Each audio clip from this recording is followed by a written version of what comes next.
Praise the Lord, जय मसीह की। आप सबको लॉर्ड्स हाउस चैनल के द्वारा और एक बार स्वागत करता हूं। इस चैनल के द्वारा हम आपको यीशु मसीह के संदेश, मिशनरियों की कहानी और अद्भुत गवाहियों को आपके सामने ला रहे हैं। आज मैं आपसे स्मिथ विगलस्वर्थ की जीवनी के बारे में और उनकी गवाही इस संदेश के द्वारा बताना चाहता हूं। स्मिथ विगलस्वर्थ का जन्म इंग्लैंड देश में साल 1859 में हुआ। वहाँ एक गरीब परिवार में पैदा हुए। बचपन से ही स्मिथ काम करना शुरू किया, इसीलिए वहाँ स्कूल नहीं जा पाए। उन्होंने अपने परिवार की सहायता के लिए कारखानाओं में भी काम करने लगे।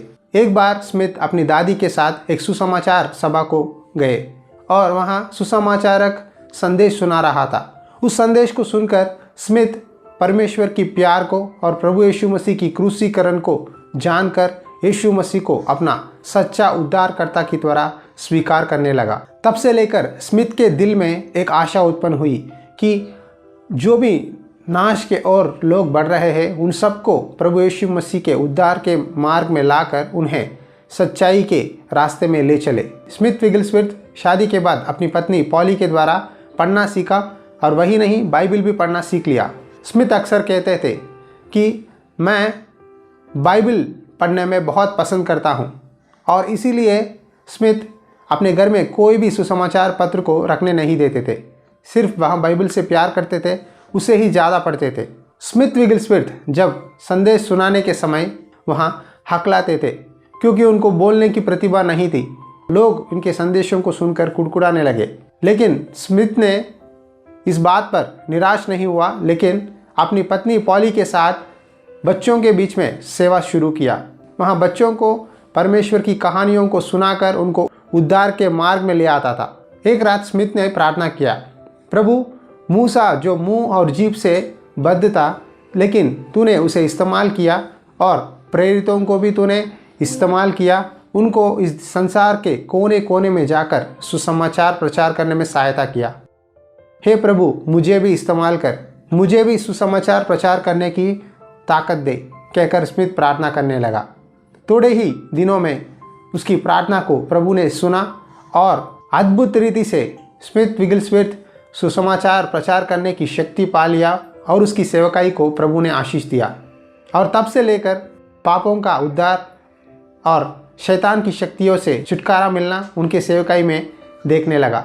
स्मिथ किसी भी बात पर चिंता नहीं करता था, क्योंकि वहाँ एक विनम्र और सरल व्यक्ति था। उसने सब कुछ प्रभु यीशु मसीह को सौंप दिया और पवित्र और साहसिक जीवन जीता था।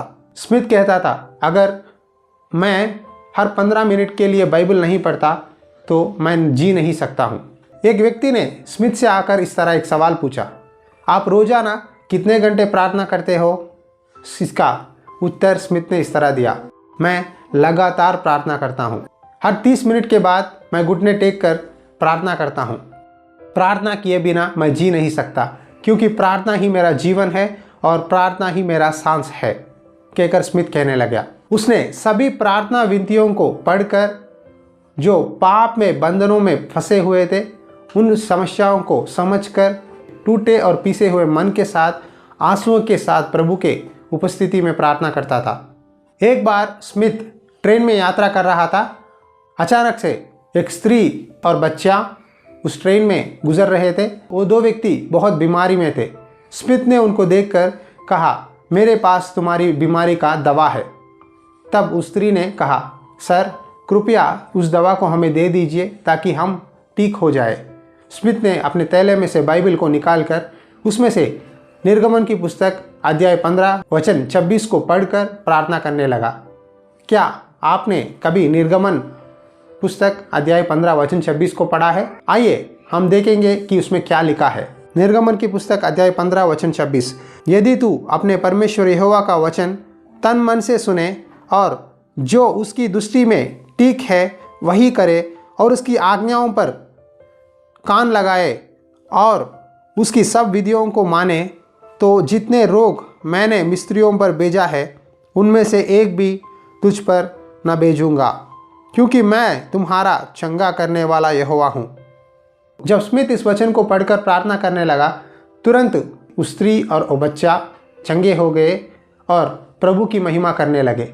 इस तरह परमेश्वर स्मिथ विगलस्मिथ के जीवन के द्वारा, उसके संदेश के द्वारा लोगों को पापों से छुटकारा देना, बीमारियों को चंगा करना, दुष्ट आत्माओं को बाहर निकालना और उन्हें उद्धार के मार्ग में चलाने में यीशु मसीह ने उसे इस्तेमाल किया। साल 1913 नए साल के दिन में स्मिथ की पत्नी पॉली वचन प्रचार कर रही थी। अचानक से स्मिथ की पत्नी नीचे गिरकर मर गई। स्मिथ उसे देखकर मृत्यु को डांट कर प्रभु यीशु मसीह के नाम पे उसे फिर जीवित जिलाया। यह अद्भुत घटना है।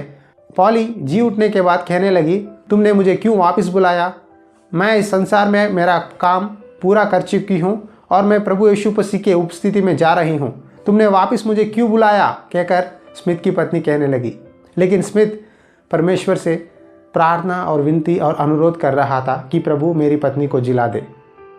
थोड़ी देर के बाद स्मिथ प्रभु की एक धीमी सी आवाज़ को सुना। प्रभु ने स्मिथ से इस तरह कहा, स्मिथ, तुम्हारी पत्नी पॉली इस संसार में अपना दौड़ पूरा कर चुकी है।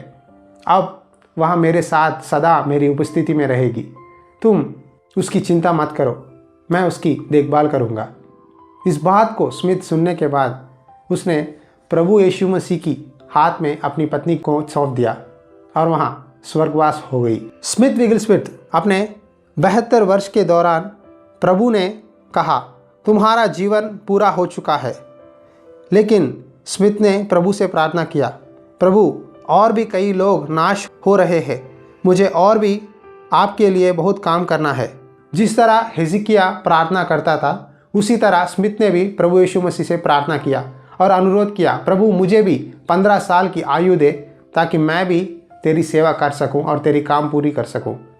प्रभु ने स्मिथ की प्रार्थना को ग्रहण किया और 15 वर्ष की आयु प्रभु यीशु मसीह ने दिया और इस तरह स्मिथ परमेश्वर की सेवकाई में आगे बढ़कर परमेश्वर की नाम की महिमा लाया। आखिरकार स्मिथ 28 साल जीवित रहा और साल 1947 को वहाँ प्रभु के उपस्थिति में स्वर्गवास हो गया। इनके फलदायक सेवकाई का मुख्य कारण ये है कि वहाँ बाइबल से ज़्यादा प्यार करते थे और उसे पढ़कर प्रार्थना करते थे।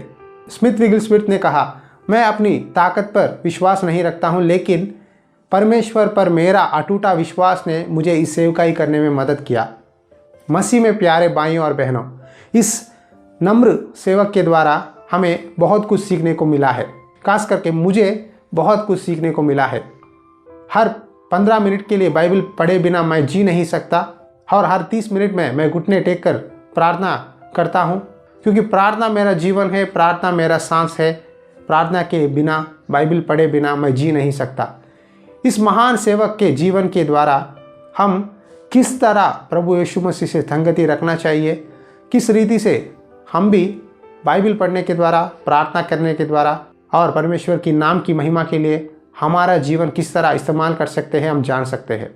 यदि अब तक आपने बाइबल ठीक तरह से नहीं पढ़ा है और प्रार्थना नहीं किया है, परमेश्वर के साथ संगति नहीं है, तो आज मैं आपसे इस संदेश के द्वारा बताना चाहता हूँ कि आज से आप परमेश्वर की संगति में जुट जाइए, प्रार्थना करिए, बाइबल पढ़िए, तब प्रभु सब कुछ उसके नाम की महिमा के लिए आपके जीवन में पूरा करेगा।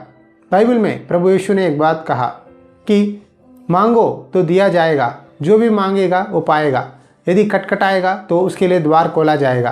तुमने अब तक नहीं मांगा, इसीलिए तुमने नहीं पाया, कहकर वचन कहता है। आज मैं आपसे इस संदेश के द्वारा कहता हूँ कि आप भी प्रभु से प्रार्थना करिए, बाइबल पढ़िए और प्रभु की संगति में रहिए, ताकि आपके जीवन भी प्रभु यीशु मसीह जिस तरह स्मिथ विगलस्मिथ को इस्तेमाल किया है, आपको भी इस्तेमाल करेगा। यदि इस संदेश के द्वारा आपने कुछ सीखा है तो ज़रूर आपकी राय को हमें कमेंट्स के द्वारा आप हमें बता सकते हैं। वही नहीं, यदि आप हमारे द्वारा प्रार्थना करवाना चाहते हैं, हमारे साथ इस सेवा में आप भी जुड़ना चाहते हैं, तो ज़रूर आप हमें नीचे दी गई व्हाट्सएप नंबर पर फ़ोन कर सकते हैं या मैसेज भी कर सकते हैं। मैं प्रार्थना कर रहा हूँ कि प्रभु मुझे और भी दर्शन दे, ताकि कई संदेशों को और सेवकों के जीवनी के बारे में बता सकूं। आप भी हमारे लिए और हमारे सेवकाई के लिए प्रार्थना कीजिए, ताकि इस संदेश को संसार के कोने कोने तक फैल सके। लॉर्ड्स हाउस चैनल पर जाइए, सिर्फ मिशनरी कहानी ही नहीं, और भी कई संदेश हमने अपलोड किया है, वो भी सुनिए और प्रभु की आशीष पाइए। हमारे प्रभु यीशु मसीह की कृपा, प्यार और उसकी आशीष सदा आपके साथ बनी रहे। धन्यवाद।